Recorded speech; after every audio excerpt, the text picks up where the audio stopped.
اللہ تعالیٰ جل شانہ نے سورہ احزاب کے اندر محبوب علیہ السلام کی بارگاہ کے ادب سکھائے ہیں۔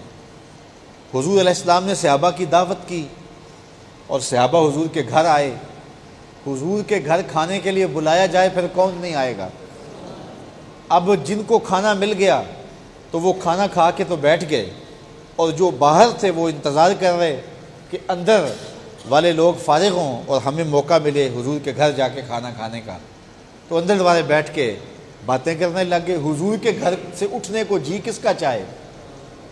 اب حضور علیہ الصلوۃ والسلام اس بات کا احساس کر رہے ہیں کہ اگر میں ان کو کہوں کہ میرے گھر سے اٹھ کے چلے جاؤ تو یہ بھی مناسب نہیں ہے، اور ادھر جو باہر والے لوگ ہیں ان کی اذیت کی بھی حضور علیہ الصلوۃ والسلام کو پہ، وہ بھوک میں تڑپ رہے ہیں، وہ اندر آنا چاہ رہے ہیں، تو حضور کے لیے بے چینی بن گئی۔ اللہ اکبر، کتنی بے چینی، کتنا اضطراب ہوگا حضور علیہ الصلوۃ والسلام کے قلب کا۔ یہ بعض کا جمعۃ المبارک کے بعد لوگ ملنے کے لیے آتے ہیں تو اگر لائن لگوا لیں تو دور تک لگی لائن میرے لیے تکلیف کا سبب بن جاتی ہے، اور اگر لوگ ایسے ہجوم کر کے آئیں تو ایک دوسرے کے اوپر گر رہے ہوتے ہیں، اور بوڑھے بزرگوں کی عزت بھی بعض کا کچھ لوگ نہیں کر پا رہے ہوتے تو میرے لیے وہ بھی تکلیف کا سبب ہوتا ہے۔ تو میں سوچتا ہوں کہ میں کون ہوں کہ میرے لیے اتنی دور تک لوگ کھڑے ہوں، تو میں اکثر بھاگ جاتا ہوں، جان چھڑا لیتا ہوں کہ بہت مشکل میرے لیے ہوتا ہے۔ تو یہ بوجھ ہوتا ہے، میرا ذہن ادھر لگا ہوا ہوتا، تو میں ایک عام شخص ہوں۔ اب حضور سے حساس دل کس کا ہو سکتا ہے؟ اور کتنی مشکل ہے کہ باہر والے بھوک میں تڑپ رہے ہیں اور بےتاب ہیں حضور کے گھر کے اندر آنے کے لیے، اور اندر والے جو ہیں وہ حضور کے گھر بیٹھ گئے ہیں اور انہیں موقع مل گیا حضور کی دہلیز پہ بیٹھنے کا، وہ اٹھ نہیں رہے۔ اب اللہ تعالیٰ فرماتا ہے ایمان والو، جب نبی کے گھر کھانا کھانے کے لیے آیا کرو تو اٹھ کے چلے جایا کرو۔ میرا نبی تم سے حیا کرتا ہے، تم سے نہیں کہتا، لہذا تم خود خیال کرو، اور میرا نبی تمہیں نہیں کہے گا اپنی دہلیز سے اٹھنے کو۔ تو نبی علیہ السلام تم سے حیا کرتے ہیں اور اللہ تعالیٰ حق کہنے میں حیا نہیں کرتا، لہٰذا جب کھانا کھا لیا کرو تو اٹھ کے چلے جایا کرو۔ تو اب دیکھیے یہ دین کتنا حساس دین ہے، اور اس دین کی حساسیت کتنی زیادہ ہے کہ حضور علیہ الصلوۃ والسلام کے لیے مسئلہ بنا ہوا ہے کہ ان کو اپنے گھر سے اٹھنے کے لیے کیسے کہوں، اور وہ اندر آنا چاہتے ہیں، اور ان کی بے چینی حضور کو بے چین کر رہی ہے۔ اللہ اکبر، یہ ہمارا دین ہے، یہ ہمارا مزاج ہے۔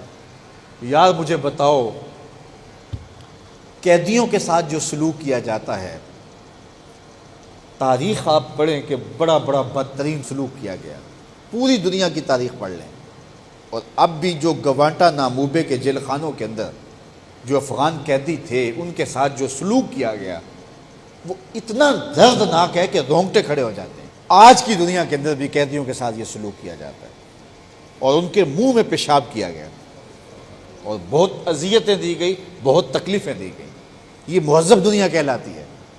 لیکن بدر کے جب 70 قیدی بدر سے مدینۃ المنورہ کی طرف روانہ ہوئے تو حضور علیہ الصلوۃ والسلام نے صحابہ کو فرمایا کہ کھانے کے لیے کیا ہے؟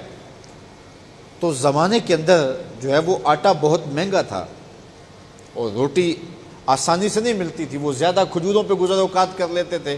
تو فرمایا کہ کھانا کتنا ہے؟ انہوں نے کہا کہ حضور کھانا اتنا ہے کہ صرف 60-70 لوگ جو ہیں وہ کھانا کھا سکتے ہیں۔ تو حضور علیہ الصلوۃ والسلام نے فرمایا کہ اگر تم نے کھانا کھایا اور قیدیوں کو کھجوریں دیں تو ان کا دل جو ہے وہ پریشان ہوگا، اس لیے تم ایسا کرو کہ روٹیاں انہیں دے لو اور خود کھجوریں چوس لو۔ اور حضرت مصعب بن عمیر کے بھائی وہ کہتے ہیں کہ جب میرا جس کا میں قیدی تھا، جب وہ مجھے روٹی دیتا تھا اور خود کھجور چوستا تھا تو مجھے شرم آتی تھی کہ میں اس کا قیدی ہوں اور مجھے روٹی دے رہا ہے اور خود کھجور چوس رہا ہے۔ حضور علیہ الصلوۃ والسلام کی ان تعلیمات کا نتیجہ یہ تھا کہ پھر وہ قیدی اسلام کے دامن میں داخل ہوتے ہیں اور اسلام کی بہاریں انہیں نصیب ہوتی ہیں۔ تو ہمیں تو یہ دین دیا گیا ہے ایک دوسرے کی دلجوئی کا، ایک دوسرے کو راحت پہنچانے کا، ایک دوسرے کو ہمیں تو یہ تلقین دی گئی ہے کہ اتنا زیادہ اونچا نہ بولو کہ کسی کے لیے سمی طور پہ تکلیف ہو۔ تو یہ ہمارا دین ہے کہ ہم اپنے رویے سے بھی لوگوں کو راحت پہنچائیں، اپنے عمل سے بھی لوگوں کو راحت پہنچائیں، اپنے طرز زندگی سے بھی لوگوں کو راحت پہنچائیں، اور ہمارا تزکیہ اس انداز سے ہونا چاہیے کہ ہمارا وجود خلق خدا کے لیے رحمت کا ذریعہ ہو، راحت کا ذریعہ ہو، طمانینت کا ذریعہ ہو، سکون کا ذریعہ ہو، آرام کا ذریعہ ہو۔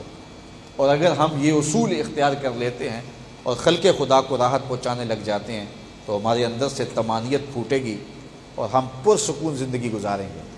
اور اگر ہم خلق خدا کو مجبور کریں گے تو ہماری زندگی میں کبھی بھی سکون نہیں آ سکتا. لوٹ کر بھی کوئی بے چین رہا، لٹ کے بھی چین سے سویا کوئی.